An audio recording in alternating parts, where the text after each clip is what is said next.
saudara. Bersama dengan Cikgu Mas hari ini, kita akan lihat matematik tingkatan 4 bab 3 penampilan logik. Pada hari ini kita akan lihat 4 objektif pelajaran, iaitu penyataan majmuk. Seterusnya menentukan nilai kebenaran penyataan majmuk, membentuk implikasi daripada anti jadian dan akibat, dan akhir kali menulis akas, sangsangan dan kontrapositif.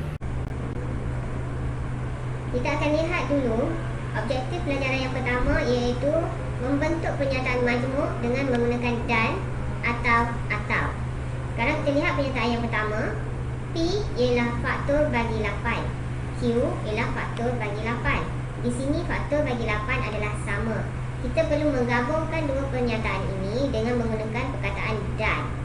Maka kita akan tulis P dan Q ialah faktor bagi 8. Faktor bagi 8 ni kita tulis satu kali je. Kita gabungkan ayat ini menjadi pernyataan majmuk. Sekarang kita lihat pula bagaimana untuk meletakkan perkataan atau ini dalam dua pernyataan ini. Kita akan tulis P atau Q ialah faktor bagi 8. Sekarang kita lihat contoh yang kedua. Bulatan mempunyai diameter. Bulatan mempunyai jari.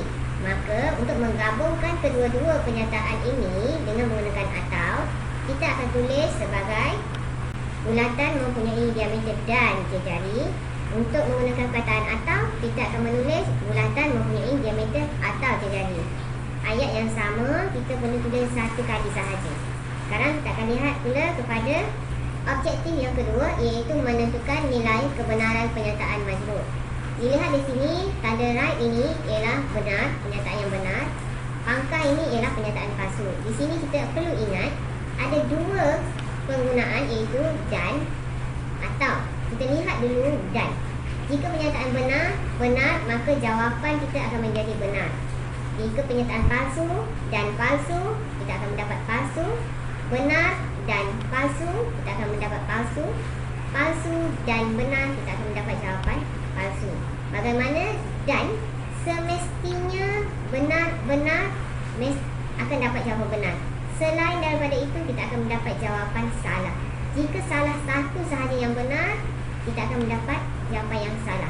Kita lihat pula kepada penggunaan atau. Jika pernyataan itu benar atau benar, maka kita akan mendapat jawapan benar. Jika pernyataan itu palsu atau palsu, kita akan mendapat palsu. Pernyataan benar atau palsu, kita akan mendapat benar. Palsu atau benar, kita akan mendapat jawapan benar.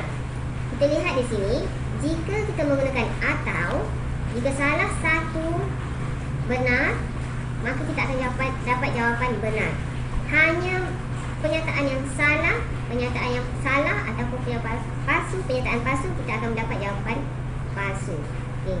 Sekarang kita lihat contoh yang berikutnya. Kita lihat pernyataan P. 2 tambah 3 ialah 5. Pernyataan ini ialah pernyataan benar. Pernyataan Q. 6 tolak 1 sama dengan 5. Pernyataan ini juga ialah pernyataan benar. Jika kita gabungkan pernyataan P dan pernyataan Q dengan menggunakan dan, ayatnya akan menjadi, pernyataan majmuknya akan menjadi 2 tambah 3 sama dengan 5 dan 6 tolak 1 sama dengan 5. Kita lihat di sini pernyataan P adalah benar. Pernyataan Q adalah benar. Benar dan benar, maka kita akan dapat jawapan benar. Jadi kesimpulannya di sini kita akan mendapat jawapan benar. Sekarang kita tengok contoh yang kedua. P. Pernyataan P ialah 1 hari bersamaan 24 jam. Okey, ini pernyataan ini adalah benar. Kita lihat pernyataan Q. 1 jam bersamaan dengan 30 minit. Pernyataan ini adalah pernyataan palsu. Sekarang kita akan menggabungkan pernyataan P dan pernyataan Q dengan menggunakan atau untuk membentuk pernyataan majmuk. Maka kita akan mendapat 1 hari sama dengan 24 jam atau 1 jam sama dengan 30 minit. Dilihat di sini, kita akan menggabungkan benar atau palsu. Benar atau palsu. Di sini kita menggunakan atau, maka kita akan mendapat kesimpulannya benar. Jadi kita tulis di sini benar. Sekarang kita akan lihat kepada objektif yang ketiga, iaitu membentuk implikasi. Implikasi kata kuncinya mesti ada jika maka. Lihat di sini, jika 2M tolak 3 sama dengan 1, maka M sama dengan 2. Di sini ada perkataan jika, ada perkataan maka. Maka di sini, belakang perkataan jika ini yang saya bulatkan kuning ini ialah anti jadian. Belakang perkataan maka ini, M sama dengan 2 ini ialah akibat. Kita lihat kepada contoh ini, diberi anti jadian X sama dengan 5. Akibatnya ialah 3X tambah 7 sama dengan 22. Implikasi mesti ada perkataan jika, maka. Jadi di sini kita akan tulis jika, tulis anti jadian di depan sini.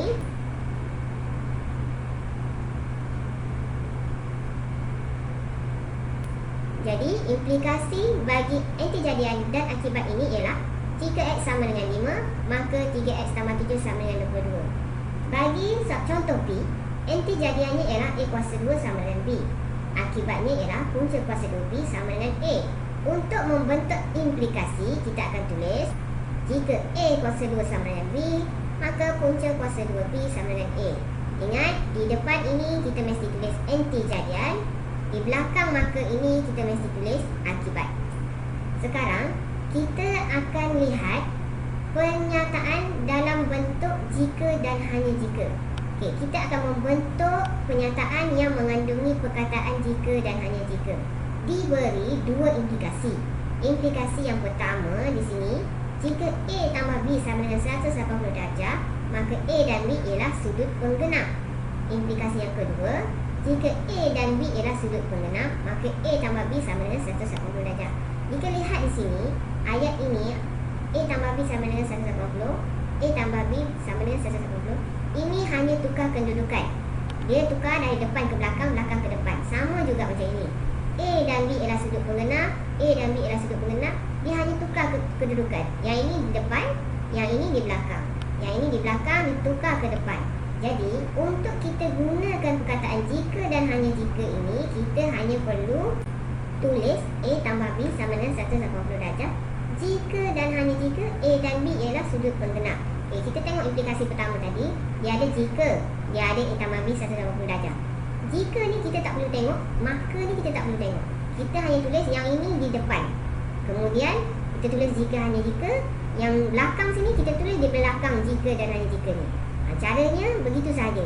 Jika dan hanya jika kita jangan tengok. Tengok implikasi pertama, kemudian kita tuliskan yang di depan, tuliskan jika hanya jika, kemudian kita tulis yang belakang sini. Sekarang kita tengok pula bagaimana untuk mengenal pasti dua implikasi. Kita tengok sini, ABC ialah sebuah segitiga bersudut tegak. Jika dan hanya jika AC kuasa 2 sama dengan AB kuasa 2 tambah BC kuasa 2. Caranya macam mana? Mula-mula kita highlightkan dulu perkataan jika dan hanya jika.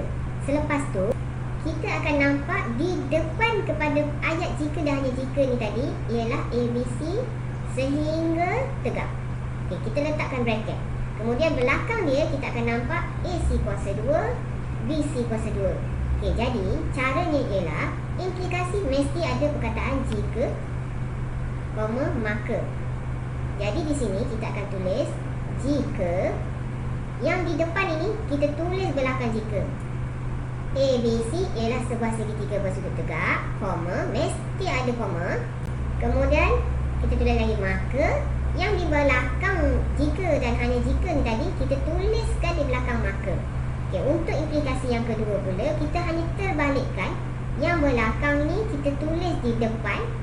Yang di depan ini tadi kita tuliskan di belakang. Jika AC kuasa 2 sama dengan AB kuasa 2 tambah BC kuasa 2, maka ABC ialah sebuah segitiga bersudut tegak. Kita terbalikkan. Kalau tengok kat sini, ABC ni tadi duduk depan. Sekarang implikasi yang kedua, ABC ni tadi duduk dekat belakang maka ni. Sekarang kita tengok pula objektif yang keempat. Menulis akas, songsangan dan kontrapositif. Secara generalnya ataupun secara kesimpulannya, kita boleh buat di sini pernyataan dia jika P maka Q. Akas pula jika Q maka P. Kalau kita tengok sini, dia tukar tempat duduk. Q ini daripada duduk belakang, dia pergi ke depan. P ni daripada depan, dia pergi ke belakang. Maka akas ini ialah terbalikkan ataupun tukar tempat duduk. Depan pergi belakang, belakang pergi depan. Okey, songsangan pula apa? Songsangan pula dia ambil daripada pernyataan, tetapi dia letak perkataan bukan. Bukan. Tengok di sini, pernyataan dia jika P. Apabila songsangan, dia letak bukan dekat sini. Jika bukan P, maka belakang sini pun dia letakkan bukan. Kontrapositif pula, dia ambil daripada akas. Okey, tengok sini. Jika Q, maka P. Dekat kontrapositif ni, dia tambahkan perkataan bukan. Jika bukan Q, maka bukan P. Dia letak, dia tambah dekat tengah sini. Okey, sekarang kita tengok contoh. Kita lihat dulu pernyataan yang diberikan. Jika M ialah gandaan bagi 10, maka M ialah gandaan bagi 5. Okey, mula-mula kita mesti perkataan, highlight dulu perkataan jika, maka. Kemudian, kita kena pasti yang ini sehingga di sini ialah yang di depan. Yang belakang maka ni tadi, sehingga 5 ni ayat yang di belakang. Maka untuk akas, kita terbalikkan belakang ke depan. Jadi kita tulis jika M ialah gandaan bagi 5, maka M ialah gandaan bagi 10. Kalau tengok dekat sini, saya sudah terbalikkan. M ialah gandaan bagi 5 ni tadi duduk belakang kan, untuk pernyataan. Akas ni saya tukar dia duduk kat depan.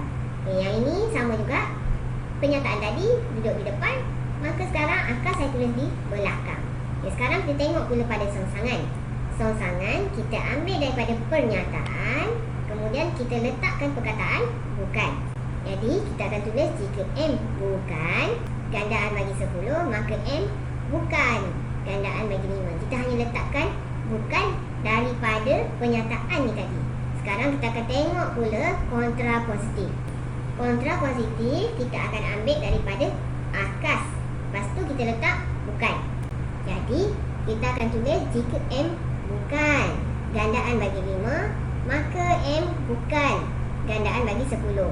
Yang ini saya ambil tadi daripada akas. Kita hanya letakkan perkataan bukan saja. Sekarang kita tamat di sini. Kita jumpa lagi di lain masa. Terima kasih.